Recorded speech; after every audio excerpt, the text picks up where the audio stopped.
Hello everybody, welcome to unique study centre. हम आज class 11th की मैथ का 1.2 एक्सरसाइज करने वाले हैं, जिसमें हमने इंट्रोडक्शन और 1.1 एक्सरसाइज कंप्लीट कर लिया है।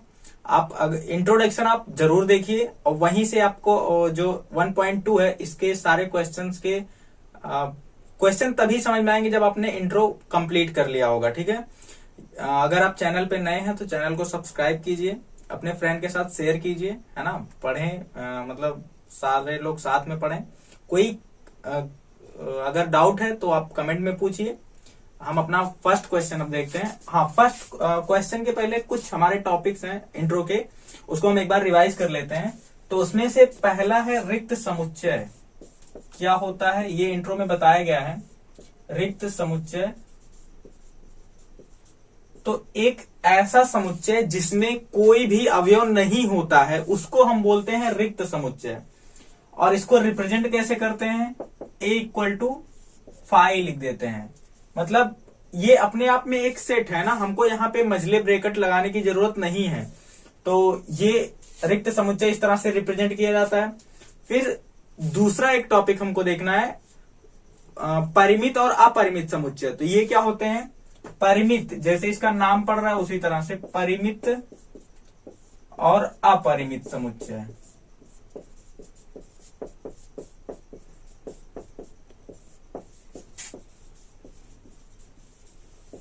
जिसको हम फाइनाइट और इनफाइनाइट सेट बोलते हैं। ये क्या होता है? परिमित का मतलब होता है निश्चित। अगर किसी भी समुच्चय में अवयवों की संख्या निश्चित है तो उसको परिमित समुच्चय बोलते हैं। और अगर अवयवों की संख्या अनिश्चित है, मतलब हम गिन नहीं सकते हैं, तो उसको अपरिमित समुच्चय बोलते हैं। तो इसके भी क्वेश्चन मिलेंगे एक्सरसाइज में। एक और समुच्चय होता है समान समुच्चय।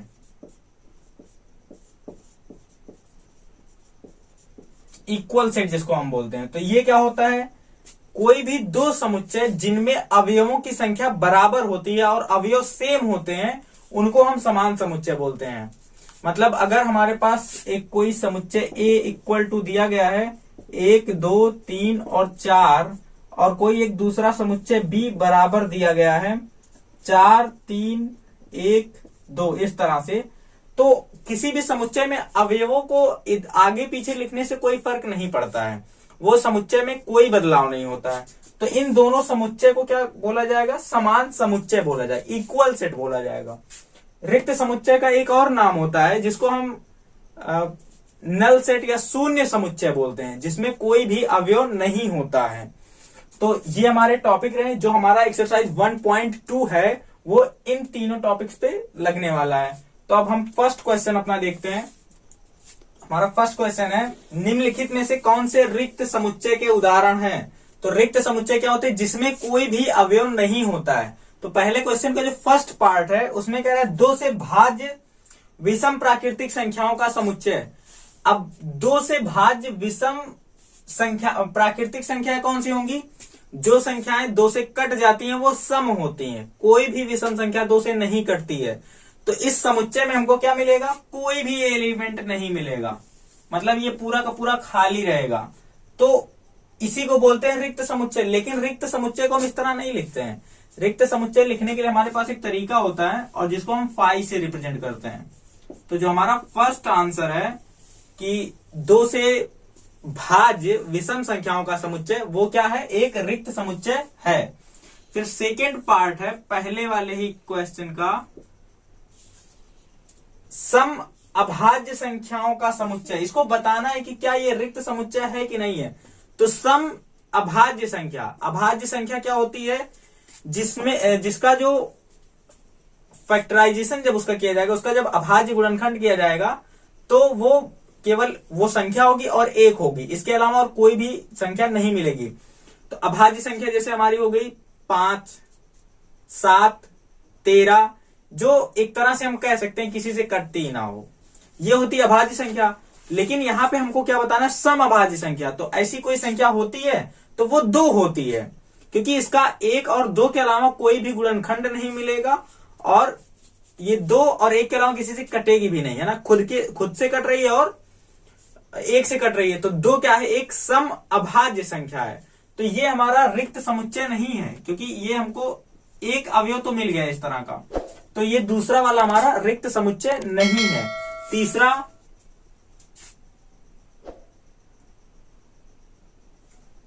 x सच दैट x प्राकृतिक संख्या है और x 5 से छोटा है, साथ ही साथ x 7 से बड़ा है।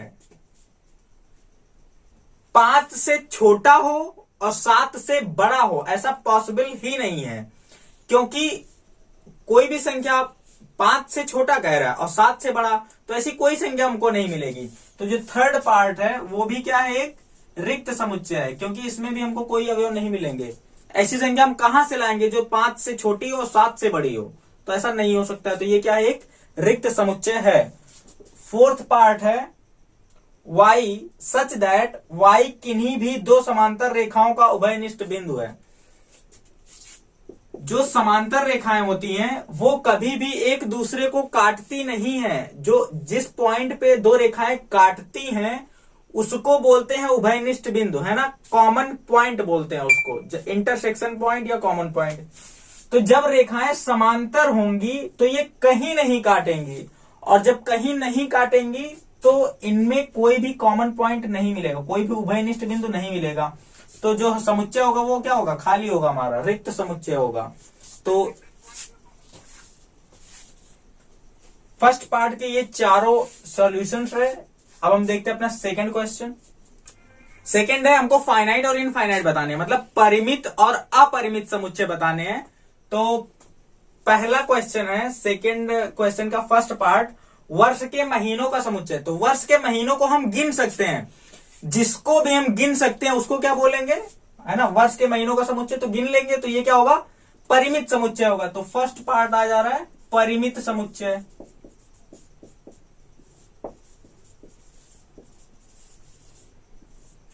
फिर सेकंड क्वेश्चन का दूसरा पार्ट जो है 1 2 3, और इसके बाद तो आगे कुछ दिया ही नहीं, 1 2 3 और डॉट डॉट डॉट लगा दिए। कहां तक जाना है कुछ पता नहीं हमको, तो ये क्या होगा, इसमें हम गिन नहीं सकते हैं, ये जाता चला जाएगा। तो इसको क्या बोलेंगे, अपरिमित समुच्चय बोलेंगे, है ना। ये क्या है, प्राकृतिक संख्याओं का समुच्चय है।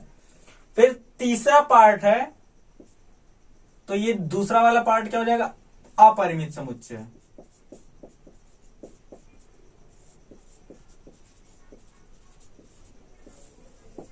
थर्ड पार्ट 1 2 3 और डॉट डॉट डॉट 99 और 100। तो 100 तक ही है, तो 100 तक ही है, तो हम इसको गिन ले जा रहे हैं, इसलिए ये क्या होगा, परिमित समुच्चय होगा। तो ये हो गया परिमित समुच्चय।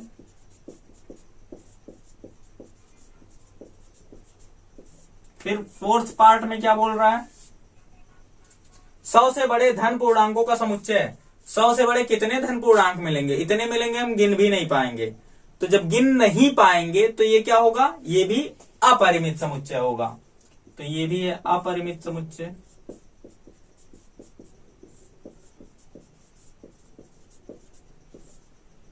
फिफ्थ पार्ट है 99 से छोटे अभाज्य पूर्णांकों का समुच्चय।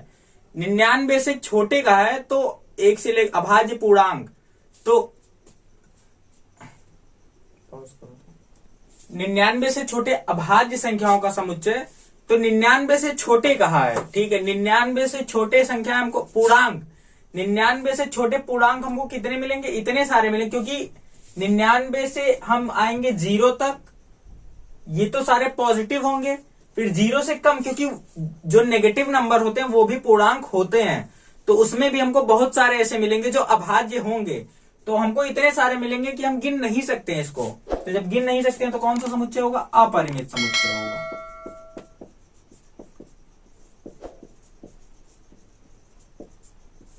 ये सेकंड पार्ट का पूरा सॉल्यूशन है। तो हमारा थर्ड क्वेश्चन का फर्स्ट पार्ट है, एक्स निम्नलिखित समुच्चयों में से बताइए कौन से परिमित है और कौन से, बिल्कुल सेम क्वेश्चन है ना, दूसरे वाले का ही बिल्कुल है। जो दूसरे में बताना था कि कौन परिमित है और अपरिमित है, तो तीसरे में भी वही करना है।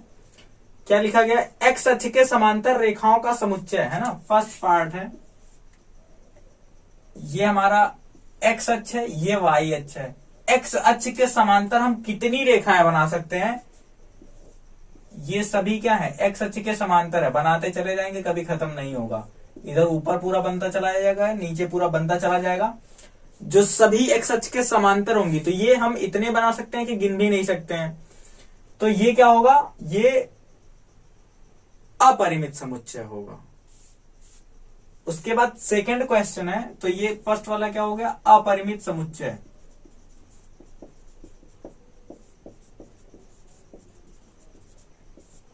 सेकंड पार्ट क्या है इसका, अंग्रेजी वर्णमाला के अक्षरों का समुच्चय है। अंग्रेजी वर्णमाला में 26 अक्षर ही होते हैं, आराम से गिन सकते हैं उसको।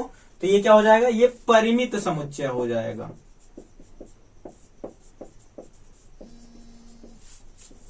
फिर तीसरा वाला पार्ट है, उन संख्याओं का समुच्चय जो 5 के गुणज हैं, मतलब जो 5 से गुणा करने पे हमको मिलते हैं। तो 5 से हम बहुत सारी प्राकृतिक संख्याओं से गुणा करते चले जाएंगे, जो भी मिलेगा वो क्या होगा, 5 का गुणज ही होगा। तो जब 5 का गुणज है तो ये भी क्या होगा, अपरिमित समुच्चय होगा।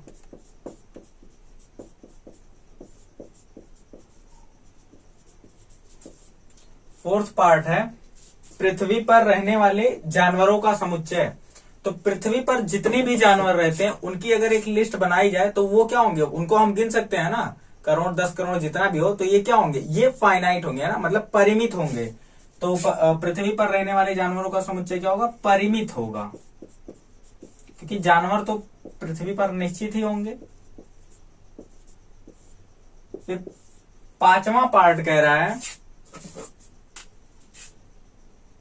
मूल बिंदु से होकर जाने वाले वृत्तों का समुच्चय। तो मूल किसी एक बिंदु से कितने सारे वृत्त जा सकते हैं, ये हम नहीं गिन सकते हैं। तो ये क्या होगा, ये अपरिमित समुच्चय होगा। मूल बिंदु से जाने वाले वृत्तों का समुच्चय अपरिमित समुच्चय। अब नेक्स्ट हम अपना फोर्थ क्वेश्चन देखते हैं। फोर्थ क्वेश्चन में क्या बोल रहा है, निम्नलिखित में बताइए कि A इक्वल टू बी है अथवा नहीं, है ना। मतलब जो सेट A है, जो समुच्चय A है, वो B के बराबर है कि नहीं है। तो A बराबर क्या दिया, इधर A दिया है जो ABCD, और B इक्वल टू दिया है DCBA। तो पहले वाले में है ABCD, और सेकंड जो समुच्चय है वो है DCBA।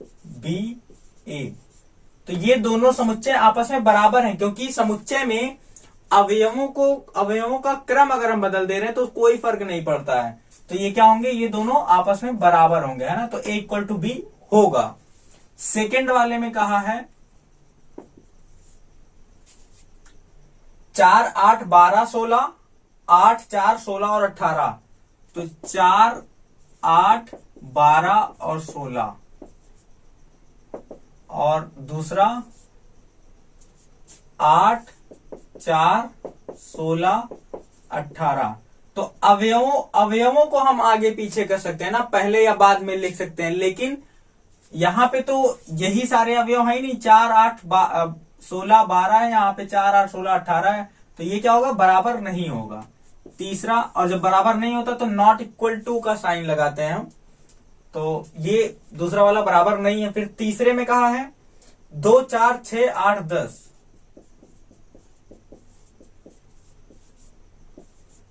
और बी इसमें जो दे रहा है x सच दैट x सम धन पूर्णांक है और x लेस देन और इक्वल टू 10, है ना। मतलब x जो है वो 10 के बराबर है या 10 से छोटा है। और क्या कह रहा है, x सच दैट x क्या है, सम धन पूर्णांक।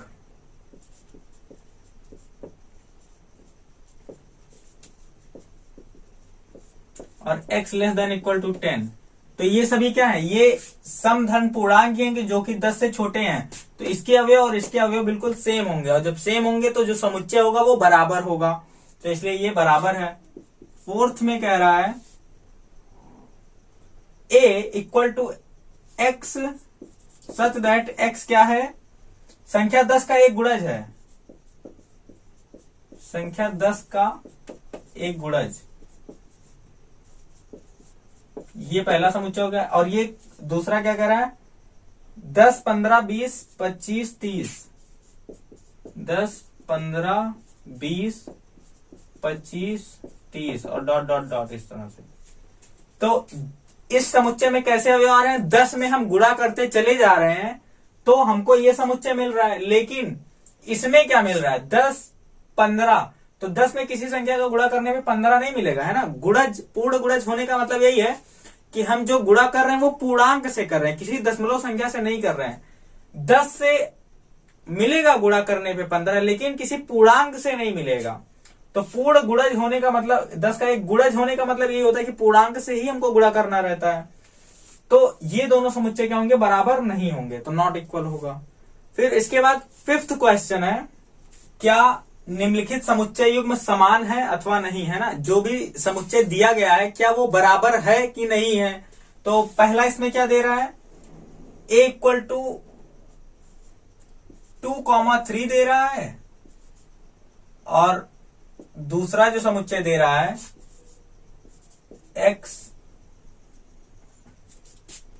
x सच दैट x क्या है? समीकरण x² प्लस 5x प्लस 6 का एक मूल है। मूल है या शून्यक है, एक हल है, जो भी है ना। मूल या हल या शून्यक, तीनों एक ही बातें होती हैं। तो इसका जब हम सॉल्यूशन निकालेंगे, इसका हल निकालेंगे, तो कितना मिलेगा? x² प्लस 5x प्लस 6, है ना। x² और ये हो जाएगा 3x प्लस 2x प्लस 6।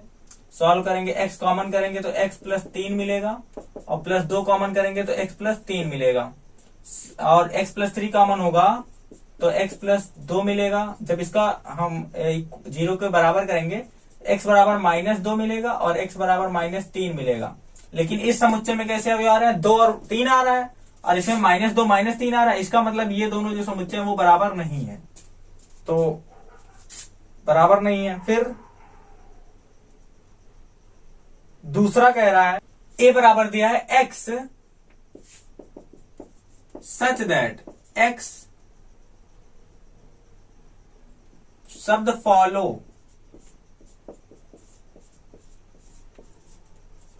का एक शब्द है। तो फॉलो का एक शब्द, तो हमको क्या मिल जाएगा? a बराबर फॉलो का एक अक्षर है, शब्द नहीं। तो F मिलेगा, O मिलेगा, L मिलेगा और W मिलेगा। ये हो गया। दूसरा फिर क्या कह रहा है? वोल्फ का, ये जो समुच्चय B है, ये X सच दैट शब्द वोल्फ का एक अक्षर है। तो वोल्फ का एक अक्षर है तो W मिलेगा, O मिलेगा, L मिलेगा और F मिलेगा। तो यहां पे भी WOLF, WOLF, इसीलिए ये दोनों क्या होंगे? समान समुच्चय होंगे। ये 5वां क्वेश्चन रहा। 6वां क्वेश्चन हम देखते हैं। अब 6वें क्वेश्चन में कहा है कि जो भी नीचे दिया गया समुच्चय है उसमें से हमको बराबर समुच्चय बताने हैं। तो A, B, C, D, E, F, G और H, है ना। इन सब में बराबर हमको कौन दिख रहा है? तो A में है 2, 4, 8, 12। ऐसा कोई समुच्चय कहीं नहीं दिख रहा है जिसमें 2, 4, 8 और 12 हो। तो जब 2, 4, 8, 12 किसी में नहीं, तो A के बराबर कोई नहीं है। फिर B में दिया है 1, 2, 3, 4। अब 1, 2, 3, 4 दिया है, तो और कौन से समुच्चय में हमको दिख रहा है 1, 2, 3, 4? वो चाहे पहले लिखा गया हो बाद में लिखा गया, उससे नहीं मतलब, बस उस समुच्चय में 1, 2, 3, 4 होना चाहिए। तो यहां पे हमको दिख रहा है D वाले में, D में दिख रहा है 3, 1, 4, 2। तो 3, 1, 4, 2 लिख रहा है, इसका मतलब 1, 2, 3, 4। तो जो B है, B बराबर है किसके? D के। ये एक बराबर समुच्चय हमको मिल गया। फिर दूसरा C में अगर हम देखें 4, 8, 12 और 14, 4, 8, 12, 14 किसी में मिल रहा है? तो किसी में नहीं मिल रहा है। तो 4, 8, 12, 14 किसी के बराबर नहीं होगा। फिर उसके बाद E में देखते हैं, क्योंकि D तो B के बराबर हो चुका है। E में देखेंगे, E में मिल रहा है -1, 1। तो और देखते हैं कि किसमें -1 और (1) है, या फिर 1, -1 है। तो ये मिल रहा है G में -1, (1) और G में मिल रहा है 1, (-1). तो अवयवों को हम क्रम अवयवों का बदल सकते हैं, समुच्चय पे कोई फर्क नहीं पड़ता है। तो जो ई है, ई बराबर आ रहा है जी के। फिर उसके बाद एफ 0, A 0, A है, तो क्या 0, A और किसी समुच्चय में दिया गया है? 0, 1 है एच में, लेकिन एफ में 0, A है, तो ये भी बराबर नहीं है, इसीलिए और कोई भी समुच्चय बराबर नहीं है। ये आपका एक्सरसाइज 1.2 कंप्लीट होता है। एक्सरसाइज 1.1 और उसका इंट्रो इस सेट का चैनल पे है। अगर आपको कंप्लीट करना है, अगर आप इस चैनल पे नए हैं तो इसको सब्सक्राइब कीजिए और दोस्तों के साथ शेयर कीजिए। आपको पूरे के पूरे वीडियो इसी अरेंज फॉर्म में मिलेंगे, है ना, पूरा बिल्कुल एक रेगुलरिटी के साथ, है ना, बिल्कुल सीरियल वाइज मिलेगा, है ना, एक एक एक्सरसाइज का। और अपने दोस्तों के साथ शेयर कीजिए।